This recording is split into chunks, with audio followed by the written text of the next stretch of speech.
Des dons alimentaires pour survivre au Brésil en pleine pandémie. La triste réalité pour de nombreuses familles dont la situation s'est aggravée depuis que le gouvernement a stoppé son programme inédit de subvention sociale mis en place durant la crise sanitaire. Jusqu'au 31 décembre, un versement de 100 € par mois permettait de nourrir cette famille de 8 personnes. Sans emploi, Michel ne sait pas ce qu'elle craint le plus aujourd'hui, la peur du virus ou la peur d'avoir faim. J'ai pensé aller vendre de la tequila et de la bière à une soirée hier soir, mais ma mère m'a dit « Tu es folle, n'y va pas, il y a une maladie là-bas. » Je suis entre le marteau et l'enclume.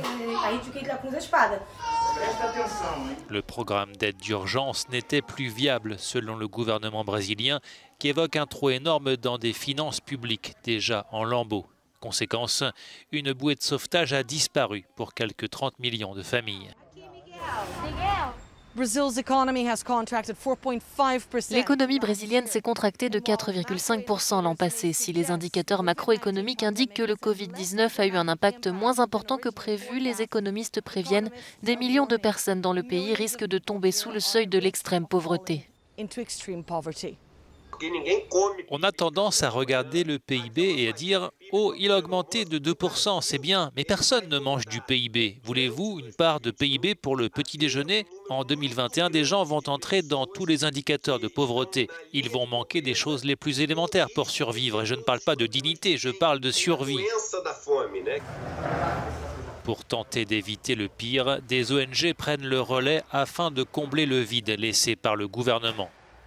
L'association KUFA se concentre sur une partie de la population qu'elle juge la plus fragile face à la crise, les mères pauvres et célibataires.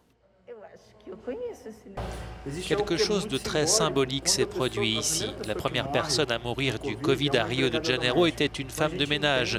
Nous avons donc rapidement compris qui serait le plus touché s'il n'y avait pas d'intervention spécifique. Viviane est femme de ménage.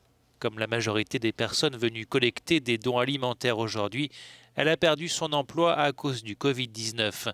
Sans revenu, elle dépend entièrement de cette aide pour nourrir sa famille.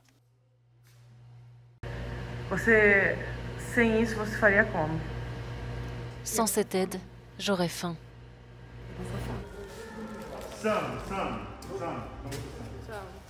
Separa aqui, entrega para ela, por favor. Tá?